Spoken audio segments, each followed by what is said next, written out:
Осыдан бірнеше жыл бұрын бірге жұмыс істеген әріптес әйел болды. Мінезі қатал, тіпті ректорға дейін аяқ тартатын. Бетке тарс еткізіп айта салады. Әрине жөнімен. Барды бар, жоқты жоқ дейді. Жағымпаздық бойында жоқ. Оны бәріміз білеміз. Алайда әзілі де қатар жүретін. Бірде көкесі мықты бір келіншек кафедра меңгерушісі болып тағайындалды. Ол келіншекті бұл әйел онша ұнатпайтын. Жағымпаз, өсекші, мияулап сөйлейді, сосын сөзін аяғын жұтып, толық айтпайтын. Содан жан-жақтан жағымпаздар бастық келіншекті құттықтауға кірісті. Бізге ең қызығы жаңа бастықты мінезді әріптестің қалай құттықтайтыны болды. Жай күндері бетіне былш еткізіп ойын тіке айтып жүрген әріптес әйел енді қайтер екен?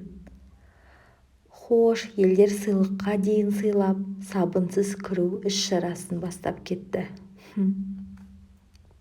Бәрі құттықтап болған соң, мінезді әйел жаңа бастыққа жақындады да: «Ал, бізде жағымпазданайық елмен қатар.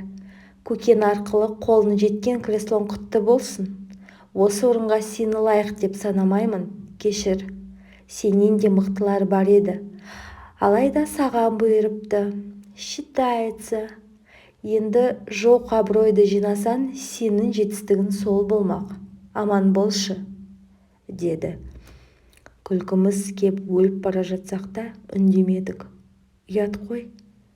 Мінезді әйел тағы да қосып қойды: «Мені құртам деп ойлама, өзін мұрттай ұшасың», деп су жаңа бастыққа күле қарады. Жаңа бастық көп істей алмады.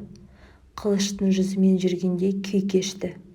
Жауапкершілік үлкен. Мінезді әйел оны тәрбиелеуін қоймады. Бәріміз айтамыз әлгі әйелге: «Ол бастық қой, қоя салыңызшы, онсыз да морально қиналып кетті», деп әділ шыны аралас.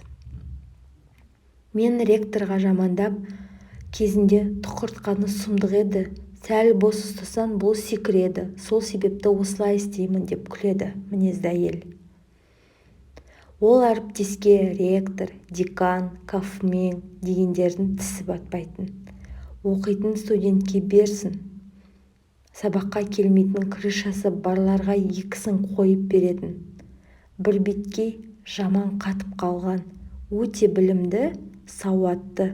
Сонысына қарамастан студенттер оны жақсы көретін. Ерекшелігі бар. Керемет білімділігімен, түсінушілігімен баурап алатын қасиетке ие болатын. Бәрі сыртынан әңгіме қылатын. Осы көкбетке күйеуі қалай шыдап жүр екен?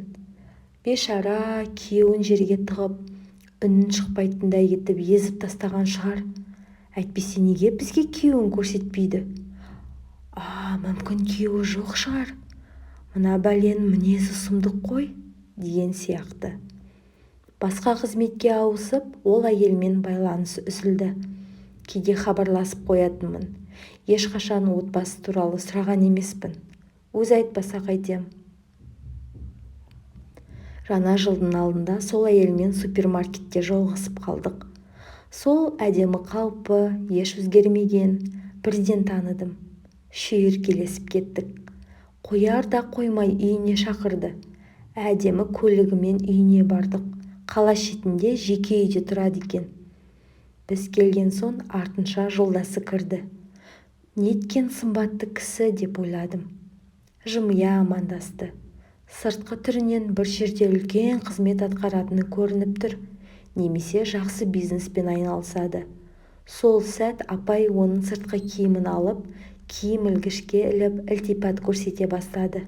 Сосын маған: «Қазір келем, сен жайғаса бер», деп теледидарды қосып шығып кетті. 10-15 минуттан кейін ас бөлмеге шақырды. Бірге шай қамына кірістік. «Отағасының аяғын жудым», деп тырқылдай күлді. Таң қалдым.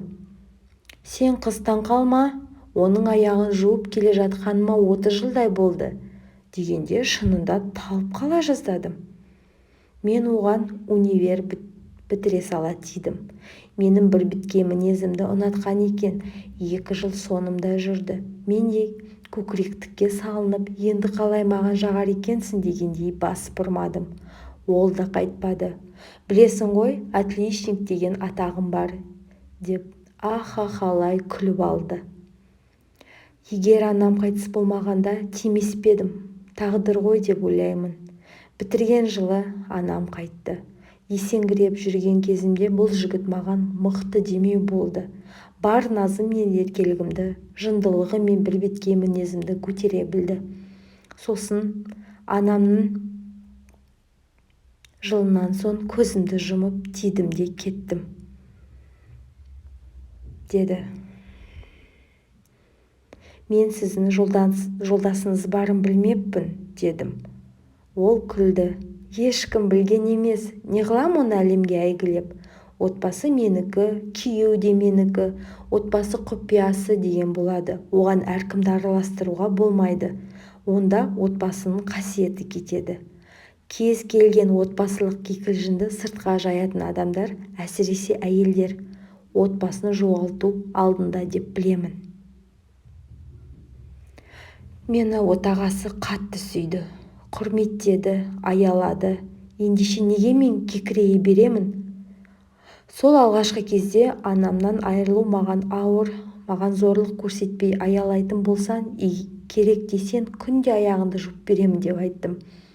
Ол күлді де, әрине аялаймын, бірақ сен де сөзінде тұр, күнде аяғымды жуасың деп күлді. Сол бір ғана сөз шынында жүзеге асатынын білмеппін.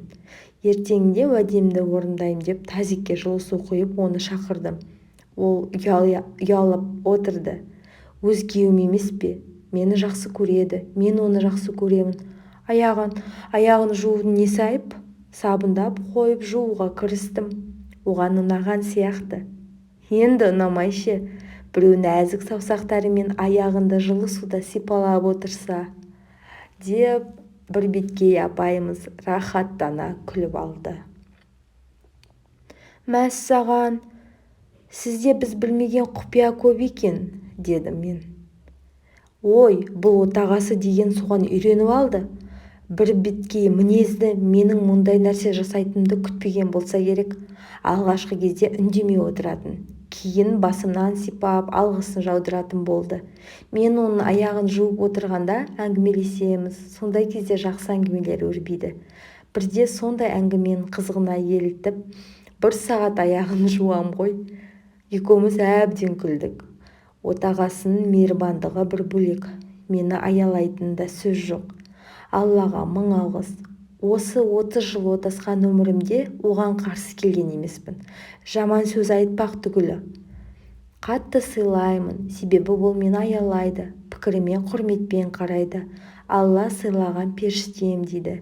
Менің де мінезім баршылық қой, алайда мынадай салиқалы. Ақылды ер азаматтың алдында өзімді басамын. Лайықты болуым керек деп ойлаймын. Шынымды айтсам, бірдеңе деуге батылым жетпейді. Жүзіне қараймын да, жеңіле саламын. Талай қиын кезеңді бастан өткердік. Сонда да шәй деген емеспіз. Өзара сыйластығымыз қымбат.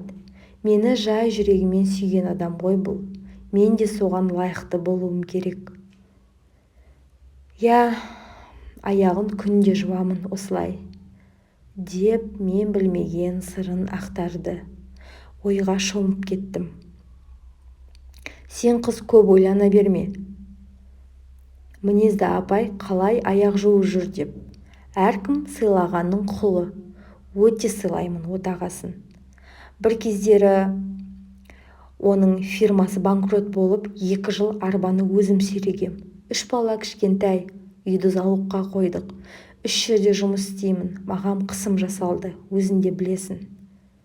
Сонда да шыдадым. Соның бәрін отағасына айтпадым. Күнде 2 аялдама жаяу жүретінмін.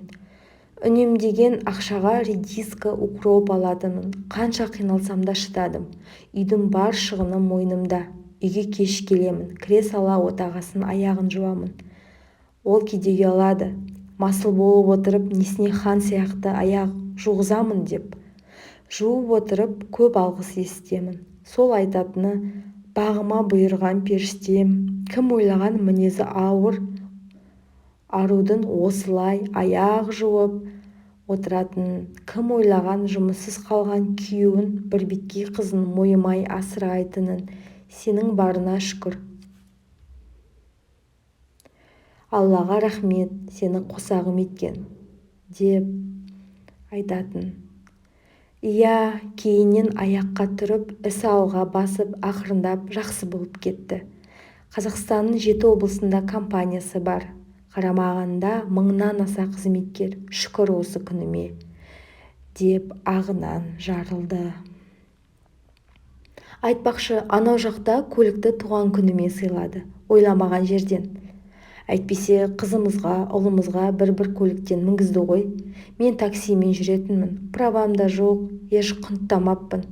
Таңертең осылай бантик таққан көлікті сыйлап тұр ғой, деп сықылықтай күлді. Отағасына ұрлана қарадым. Көзінен мейірім мен даналықты көрдім. Бақытты екен байқау қиын емес. Апай да былқылдай басып еркелігін паш еткендей. Керемет үйлесім, нағыз махаббат пен сыйластық. Бір жерден оқыған бар еді, әйел бойында періште де, шайтан да, ханшайым да, жалшы да қатар болады. Еркек қайсысын оятса, соны алады, дегенді. Рас екен.